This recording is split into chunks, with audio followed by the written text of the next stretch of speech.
Baiklah, Assalamualaikum warahmatullahi wabarakatuh.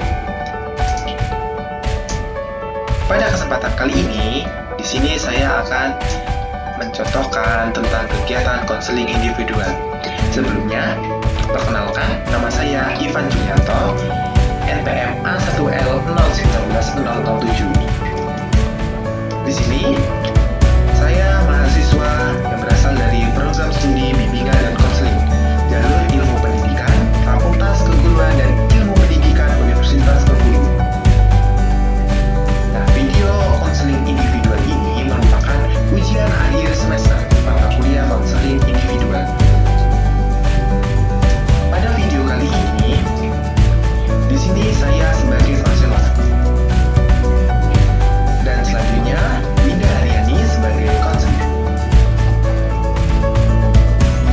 Baiklah teman-teman, selamat menyaksikan video konseling individual yang saya praktikan.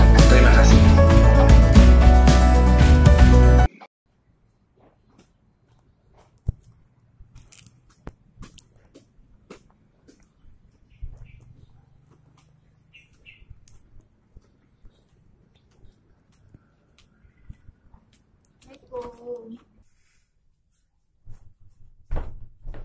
Waalaikumsalam.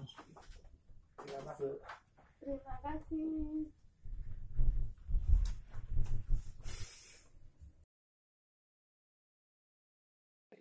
Supaya lebih tenang dan rileks, lebih baik tas Anda taruh di bawah saja. Oh, terima kasih.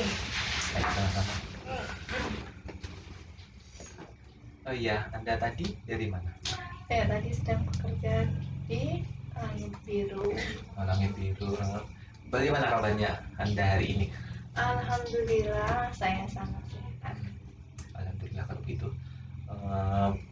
Supaya kita lebih akrab lagi, kita perkenalan terlebih dahulu. Anda boleh memanggil saya Ivan, karena sehari-harinya saya biasa dipanggil Ivan. Nah, kalau boleh tahu Anda sendiri siapa namanya dan kesehariannya dipanggil siapa? Perkenalkan, nama saya Winda Haryani. Kalau di sekolah saya dipanggil Ibu Winda. Oh, baiklah, Bu Wida ya. Sebelumnya sudah pernah melakukan kegiatan konseling individual belum? Sudah? Menurut Ibu Guru Winda itu bagaimana kegiatan itu? Ini ya, apa namanya tadi? Menurut saya konseling individual itu yaitu adalah di mana dua orang saling bertemu, yang satu klien dan satu konselor, kalau nggak salah namanya. Ya. Nah, itu membicara untuk sama-sama saling komunikasi untuk menyelesaikan permasalahannya lah. Kurang lebih seperti itu. Iya. Memang benar apa yang dikatakan Bu Guru Winda. Di sini saya akan meluruskan lagi tentang pendapat Ibu Guru Winda. Kegiatan konseling individual ini di mana ada dua buah pihak. Yang pihak pertama itu konselor, yang pertama pihak konseling. Nah, di sini saya sebagai pihak konselor dan Anda Bu Guru Winda sebagai konseling. Nah, di kegiatan ini kita sharing-sharing. Kita membicarakan tentang persoalan-persoalan yang mungkin menjanggal di pikiran saudari Ibu Winda. Nah, di sana nanti di akhir kegiatan kita bisa bersama-sama untuk mencari solusi dan bisa menerapkan solusi itu di kehidupan sehari-hari. Nah, bagaimana? Sudah paham tentang pengertiannya? Alhamdulillah, saya sudah paham. Alhamdulillah. Nah, selain itu, di sini kita sangat mengacu tentang kerahasiaan ya. Nah, untuk nanti apa yang Anda Bu Guru Winda itu ceritakan kepada saya akan menjaga kerahasiaan tentang persoalan-persoalan yang disampaikan kepada Bu Guru Winda, baik dari ibu guru, teman-teman Bu Winda, keluarga Bu Winda, kerabat dekat. Nah, saya tidak akan menceritakan tanpa seizin Ibu Guru Winda kan. Nah, di kegiatan selanjutnya nanti diharapkan Ibu Guru Winda terbuka dan sukarela dalam menyampaikan apa unek-unek yang ada di pikiran Bu Guru Winda. Iya. Baiklah, kita akan membuat sebuah kontrak untuk melaksanakan kegiatan ke depannya. Nah, menurut Ibu Guru Winda, adakah kontrak baru yang ingin disampaikan kepada saya? Kalau masalah kontrak, saya kurang paham ya. Bagaimana kalau Anda, Oke, Anda baiklah. sendiri yang menjelaskan? Di sini berarti kita membuat kontrak, berarti kita lakukan di kegiatan nanti kan. Eh, Kalau tidak keberatan nanti saat kegiatan sedang berlangsung, kita selalu terbuka dan sukarela dapat menyampaikan persoalan-persoalan yang akan Anda sampaikan kepada saya. Selanjutnya diharapkan supaya HP-nya nanti tolong dinonaktifkan terlebih dahulu supaya tidak terganggu komunikasi dari luar. Ya. Selanjutnya kita nanti fokus kepada titik permasalahan atau persoalan-persoalan yang sedang Anda ungkapkan. Nah, mungkin itu saja. Kita lanjut nanti ke tahap selanjutnya. Eh, Oke, baiklah. Sekarang apa yang sedang Anda rasakan? Tentang kenyamanan pekerjaan di sini dan kenapa saya memilih bekerja di sini bukan di di kampung halaman. Itulah yang saya rasakan problem saat ini. Berarti tentang kenyamanan tempat kerja. Kenapa Iya. tidak memilih di kampung, malah Anda sendiri memilih di kota? Iya. Nah, apa yang membuat Anda sedang memikirkan hal itu? Gini, problem saya setelah lulus itu menuntut saya untuk bekerja itu tidak harus di kampung halaman atau di kota, tetapi kembali ke kenyamanan diri masing-masing. Itulah mengapa saya memilih di kota. Berarti intinya Anda ingin mencari pengalaman baru. Iya. Oke. Ngomong-ngomong tentang pengalaman baru, saya ingin bertanya, apakah di kampung Anda sendiri tidak ada tawaran pekerjaan untuk Anda sendiri? Untuk lulusan seperti saya yang lulusan notabene lulusan PAUD itu sebenarnya untuk di kampung halaman sangat dibutuhkan, tetapi kembali lagi ke peluang pekerjaan di mana kita dihadapkan dengan dua pilihan mau milih di kota atau kembali ke kampung halaman. Itu tergantung diri saya sendiri sih. Oke. Berarti Anda sebenarnya ingin bekerja di kampung atau tidak? Balik lagi ke masalah pribadi saya ya, itu orang tua saya menuntut saya untuk kalau bisa kerja di kampung halaman aja kayak gitu. Tapi berhubung kemarin kan saya lulus itu di bulan Desember dan saya selesai mengurus semua itu di bulan September kan. September tuh udah selesai. Maaf di bulan November ya, November sudah selesai, berarti ada jangka 1 bulan itu kan nggak ada kerjaan di sini. Pusing dong kita mikirnya gimana nggak ada pekerjaan, kuliah nggak, biasanya kita kuliah bimbingan dan sebagainya itu kan rutinitas kita, dimana saat di satu sisi kita butuh pekerjaan dan ada peluang, kenapa kita tidak mengambil itu? Saya mikirnya gitu. Kalau harus pulang lagi ke kampung halaman itu membutuhkan biaya transportasi, ongkos kita ke sana. Kenapa kita tidak mencoba di sini? Itulah mengapa saya milih di kota. Berarti Anda lebih memilih untuk ke kota untuk mengajarnya. Ya. Berarti di sisi lain Anda harus jauh dari orang tua kan? Ya. Kalau boleh tahu Anda ini anak berapa? Saya anak bungsu. Itu semua tuh ada untungnya, ada untung, ada rugi, ada konsekuensinya. Kalau saya milih di kota artinya saya jauh dari orang tua, beradaptasi, sama seperti waktu menginjakkan pertama kali di kota gitu. Berarti ada untung, ada rugi, ada konsekuensinya. Berarti Anda di sini sudah bekerja kan di Langit Biru. Ya. Itu menurut Anda bagaimana? Apakah sudah sesuai keinginan Anda sendiri atau ada tekanan atau bagaimana? Bercerita untuk tekanan itu, tekanan tuh pasti ada. Di selama perjalanan kuliah saya nggak ini sih lulus, nggak mau, bukan ini maksudnya masuk di kuliah PAUD itu awalnya saya coba-coba, belum dapat ininya, feel-nya, kalau bahasanya kan, belum dapat kenyamanan lah. Setelah saya magang 2 bulan, saya magang dulu di ini TKW3 di kota, lebih kota lagi. Iya, itu saya menemukan kenyamanan nyaman melihat anak-anak tertawa, bertengkar sesama mereka, beradaptasi sosial mereka dapat, ketawa, pokoknya senang, kayaknya nggak ada beban. Nah, saya mendapatkan itu kenyamanan. Setelah saya lulus, ya saya pengen melanjutkan S2, tapi mikir lagi, balik lagi. Kalau kita memaksakan itu, belum tentu kita mendapatkan hasil yang sesuai sih. Jadi saya balik lagi, kenapa nggak nyobain jadi guru. Nah, kebetulan saya dapat peluang, itu peluang kerjanya di Langit Biru, dan saya ini jadi shadow teacher. Shadow teacher itu sendiri kan mendampingi anak berkebutuhan khusus. Yang saya pikir awal sekali itu waktu pertama masuk, saya mikirnya cuman berhadapan dengan anak ABK aja, tidak dalam satu kelas. Karena pertama pengalaman saya magang di ABK, itu saya berhadapan satu kelas ABK semua. Tuh, otomatis kita mikirnya frustasi dong, bingung harus gimana ngadepin anak tantrum dan sebagainya. Ternyata di Langit Biru itu banyak spesifikasinya.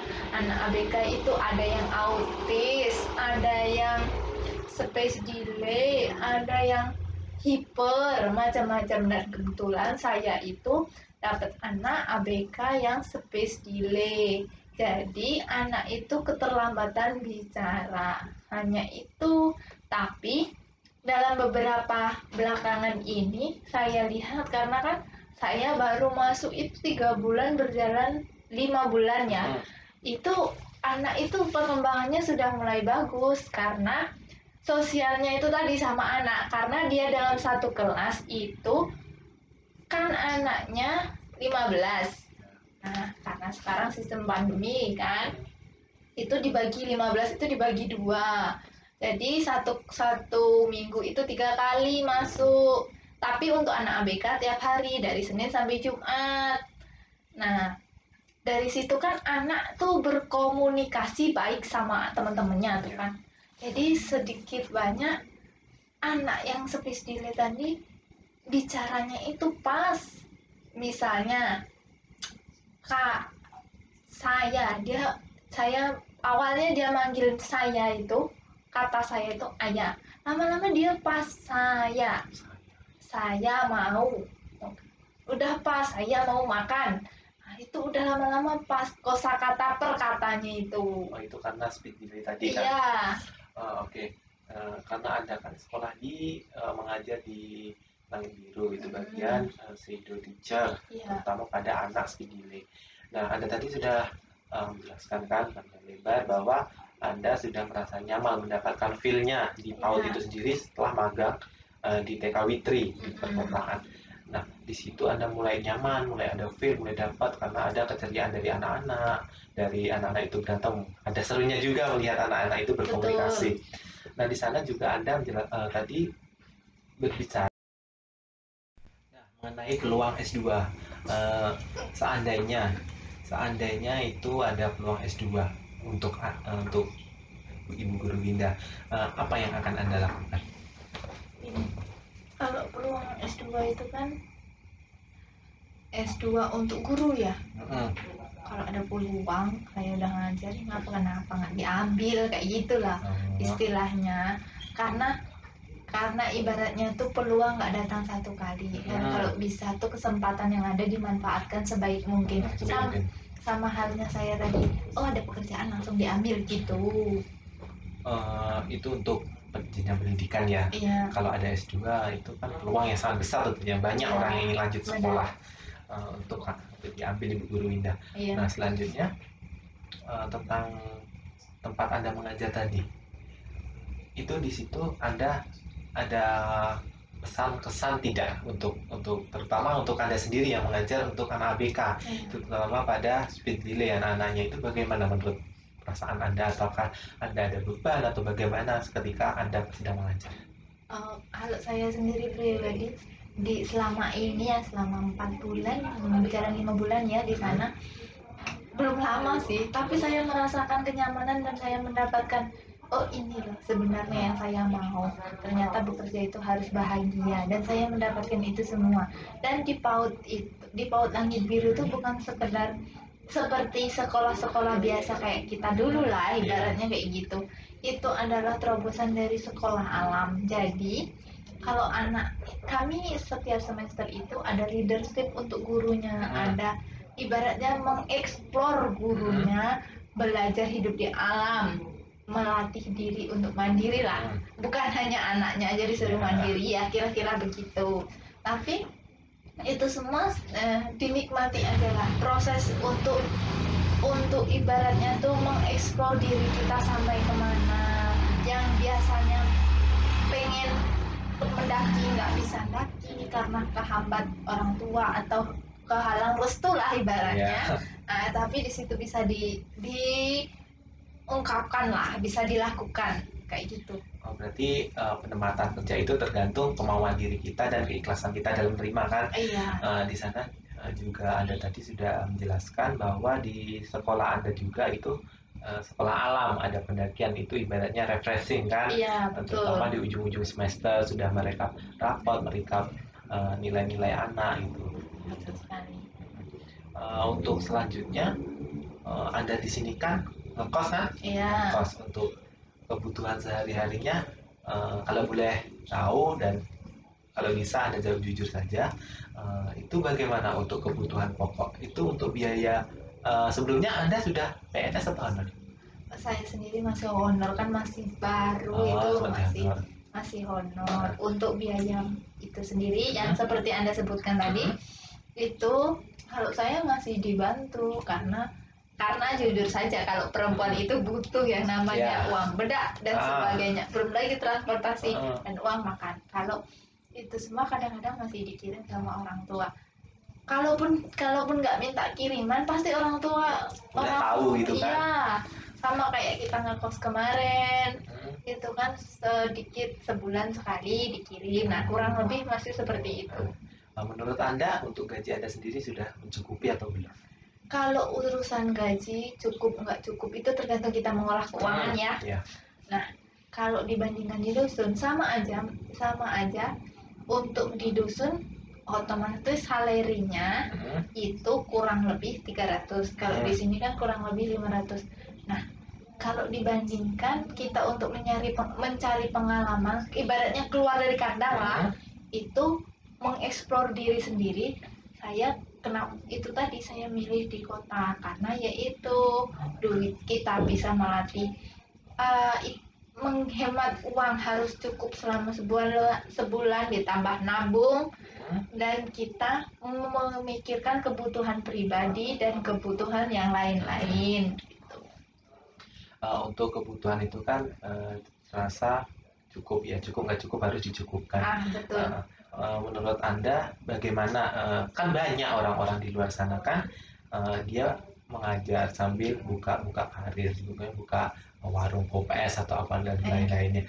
Nah, menurut Anda ada kepikiran tidak untuk membuka usaha lain sebagai usaha pemasukan Anda? Kalau saya kepikiran, cuman ya terhambatnya itu kembali lagi ke uang modalnya itu tadi. Modal pertama kali untuk itu semua kan, untuk memulai sesuatu itu butuh pengorbanan. Pengorbanan itu ya itu tadi dikumpulkan dari uang kita tadi, gajian kita tadi, harus menabung untuk mikirkan ibaratnya modal kita untuk bikin usaha. Kan kalau kita mau bikin usaha butuh modal tuh, harus nabung dulu. Masa iya kita mau modal dulu kita nyari pinjaman, belum tercukupi itunya, belum mengembalikan itunya, ujung-ujungnya tutup gulung tikar dong, nggak jadi gitu. Lalu untuk strategi kedepannya itu bagaimana menurut Anda? Untuk ini ya, strategi untuk hidup ini ya. Untuk hidup. Ya itu tadi, kita jalani yang ada dulu. Siapa tahu peluang kita kan kita masih muda, masih banyak mengeksplor. Kita jalani dulu, ada kesempatan diambil. Benar kata yang tadi bilang, kalau ada kesempatan S2 ya diambil, ataupun PPG kan. Nah, itu kalau bisa diambil. Ada peluang P3K itu juga pendaftaran ya, selagi ada kesempatan diambil lah. Selagi kita mau berusaha pasti ada jalan. Tadi kan Anda sudah berbicara bahwa Bu Guru Winda tadi sudah mengajar selama 4 bulan kan? Iya. 4 bulan. Nah di sana tentunya udah banyak pengalaman kan? Sudah pernah daki juga pasti. Iya. Sudah pernah daki juga. Di sana waktu bekerja dan sepulang masuk ke kosan ada kepikiran tidak? Oh iya ya, untuk kedepannya saya berminat untuk mendirikan sebuah TK di kampung saya atau bagaimana? Pernah berpikiran seperti itu tidak? Pernah juga karena waktu kuliah kemarin saya itu sempat bikin proposal, itu ceritanya proposal pendirian sekolah PAUD lah, kita sebagai pendirinya. Kalau dipikir-pikir di zaman sekarang kita butuh loh, di mana kita melihat anak bermain kotor-kotoran, bermain lumpur dan sebagainya. Anak zaman sekarang mainnya gadget. Nah, saya kepikiran tuh kalau buatnya di mana sih zaman sekarang kita melihat anak-anak tuh bermain kotor-kotoran, asik sendiri, bergurauan, main lempar sandal atau sebagainya. Anak zaman sekarang cuma mainnya gadget aja. Nah, dari situlah saya kepikiran, kenapa sih saya nggak mendirikan sekolah alam? Kan di kampung saya belum ada tuh sekolah alam. Sekolah yang ibaratnya mengekspor anak, mencangkul, menanam sendiri, menanam kangkung. Enggak cuma megang HP aja di sana. Seperti itu kira-kira. Berarti seumpama Anda mendirikan TK, terutama TK alam di kampung, selain belajar mereka juga bukan dituntut, juga diajarkan untuk berkebun dan lain-lainnya. Nah, seumpama nih ada gimana ya, ada sebuah instansi tertentu untuk mengizinkan Anda untuk mendirikan TK. Nah, strategi apa yang Anda bentuk untuk depannya? Ibaratnya program apa yang akan Anda terapkan? Kalau saya pertama mencari rekan kerja yang sepemikiran, satu visi satu misi. Kemudian saya akan menyusun rencana baru yang sasarannya itu saya mengajak tuh anak-anak yang seperti apa semua anak, kan tidak semua orang itu satu pemikiran memasukkan anaknya di sekolah, karena pemikiran orang tua itu berbeda-beda. Ada yang memikirkan pikirannya seperti ini, orang tua itu masa anak disuruh sekolah mainnya kotor-kotoran, kayak gitu kan. Kalau yang seperti itu bisa jadi nggak satu pemikiran dengan sekolah dan itu berakibat buruk kepada sekolah. Nah, seperti itu. Jadi cari rekan kerja yang satu visi misi, lihat dulu strateginya gimana, keadaan kampung di sana, apakah kalau saya mendirikan PAUD di sana sudah bisa masyarakatnya itu menerima apa belum, seperti itulah kira-kira. Berarti kita harus mencari dulu orang yang sepemikiran supaya tidak ada seteru. Selain itu juga harus melihat posisi lingkungan kita, apakah diterima atau tidak saat mendirikannya.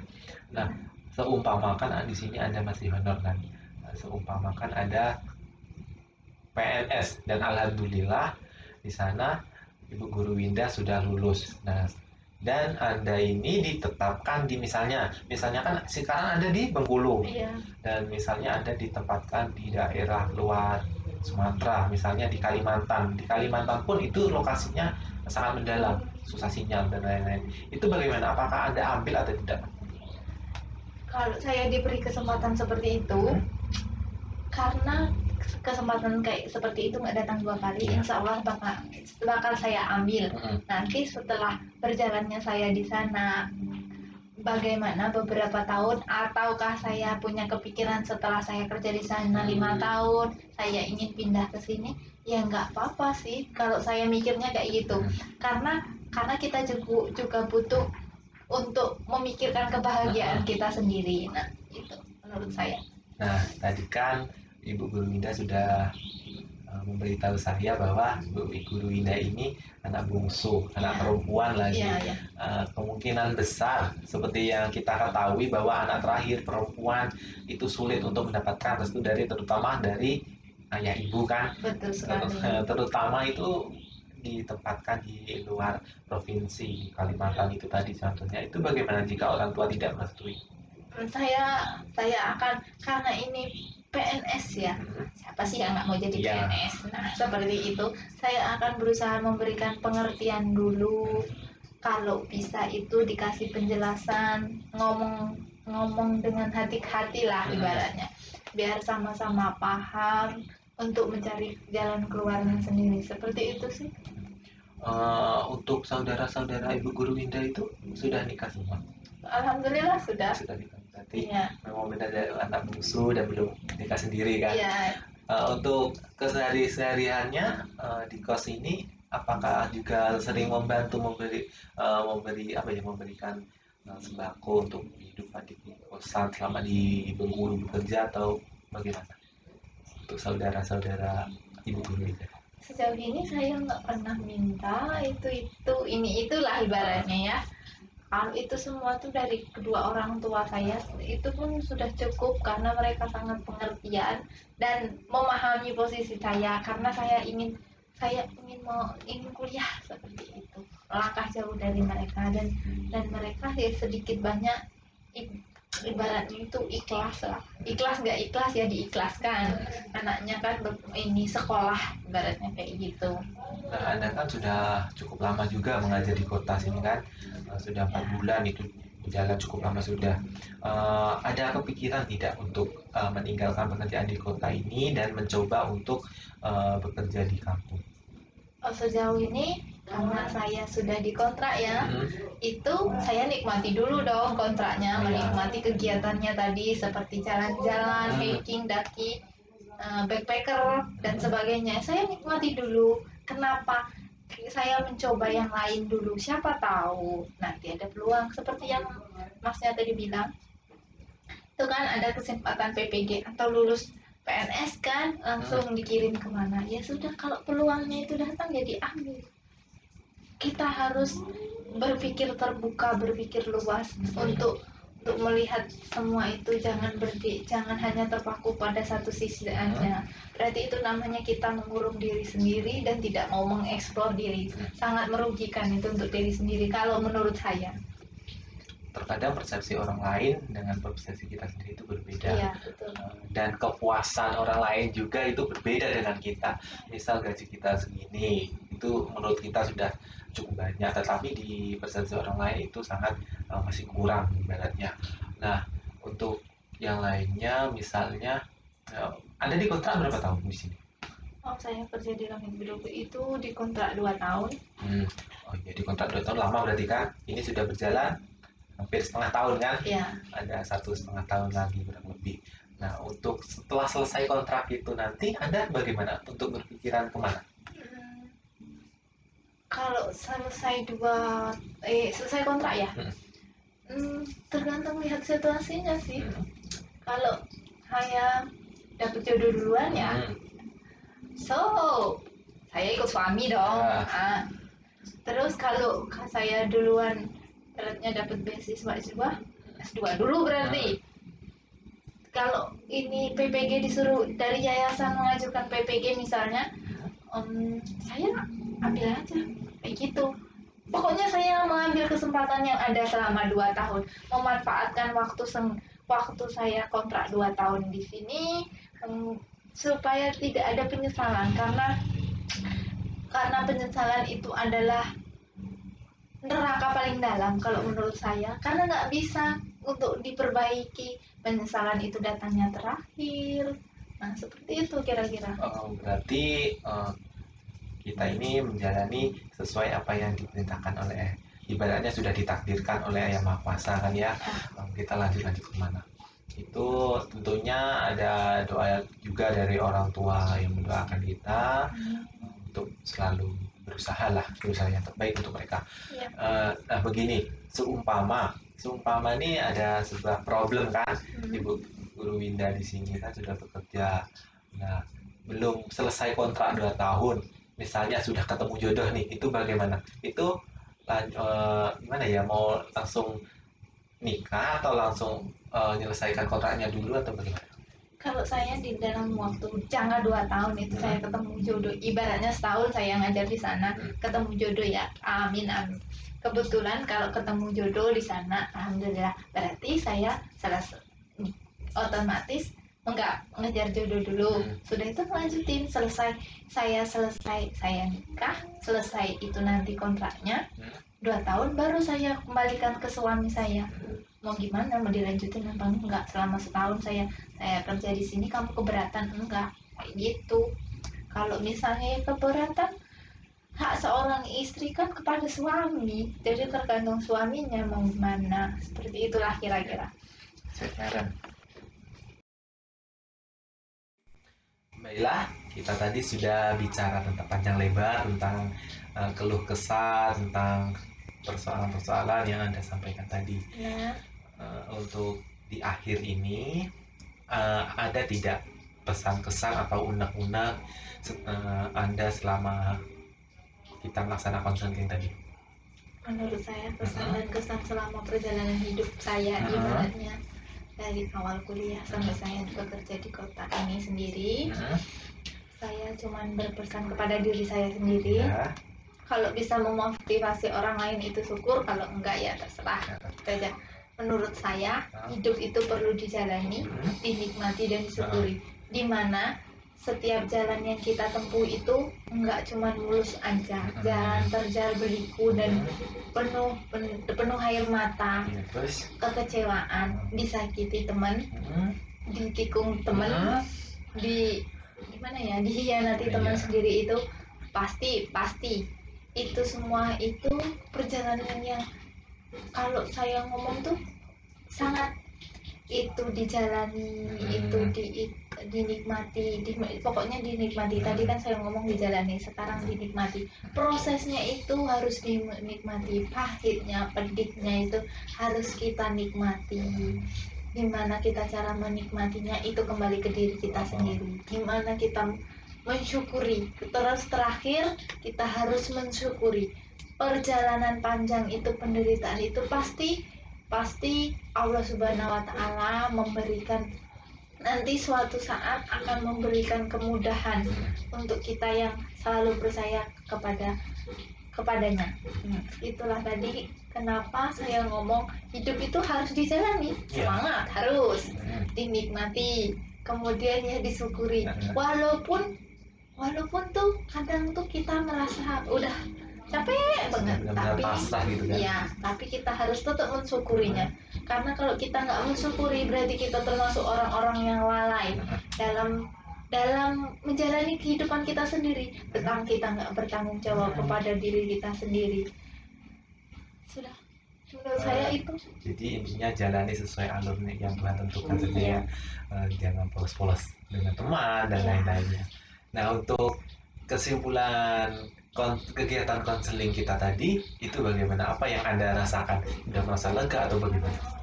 Kalau menurut pribadi saya sendiri, saya bisa berbagi kepada orang lain, itu merasakan kelegaan yang ibaratnya ada beban di hati yang terlepas, ibaratnya lega gitu. Nah, merasakan kenyamanan, berbisa konseling seperti ini, berbagi cerita, menemukan ibaratnya tuh pencerahan lah untuk masalah-masalah saya sendiri.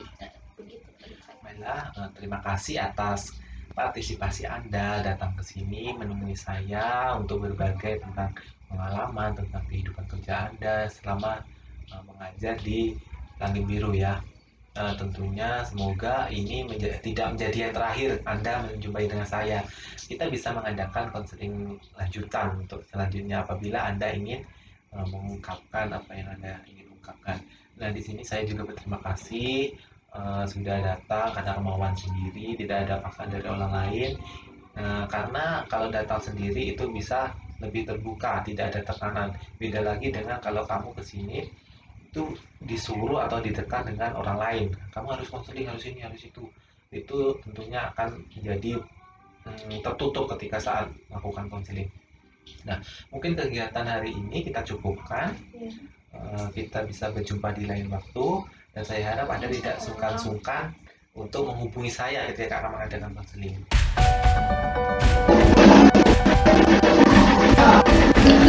Oke teman-teman, kita sudah di penghujung video. Di sini saya mengucapkan terima kasih kepada teman-teman semua dan yang lainnya karena sudah menonton video konseling individual kali ini. Semoga bisa mendapatkan manfaat khususnya bagi saya dan umumnya kepada halayak umum. Tunggu video selanjutnya ya teman-teman.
berbicara bahwa jika ada peluang S2